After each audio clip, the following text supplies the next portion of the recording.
એક શ્રાપિત નદીની વાત।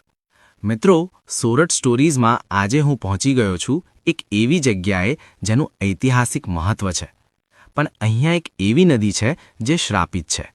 સૌથી પહેલાં આ મંદિર જોઈ લો। આ છે રાણક દેવીનું મંદિર। રાણક દેવી એટલે જૂનાગઢના રાખહેંગારના ધર્મપત્ની। સિદ્ધરાજ અને રાખહેંગાર વચ્ચે થયેલા યુદ્ધમાં રાખહેંગારનું મસ્તક દગાથી વઢાયું। બાદમાં સિદ્ધરાજ રાણક દેવીને પાટણ લઈને જતા હતા। રાણક દેવીએ આ જગ્યાએથી આગળ વધવાની ના પાડી અને સતી થવાની વાત કરી। સિદ્ધરાજે પણ નમતું જોખ્યું। રાણક દેવી સતી થવા માટે અગ્નિ લેવા આખા ગામમાં ફર્યા। કોઈએ અગ્નિ ન આપતા તેમણે આ નદીને કાયમ માટે ખાલી રહેવાનો શ્રાપ આપ્યો। આ નદી એટલે ભોગાવો, જેના કાંઠે સુરેન્દ્રનગર વઢવાણ વસેલા છે, અને આ જગ્યા છે રાણક દેવીનું મંદિર, જે વઢવાણમાં આવેલું છે। હવે પછીના વિડીયોમાં બતાવીશ એવો ગુપ્ત રસ્તો જે જૂનાગઢથી વઢવાણ આવે છે।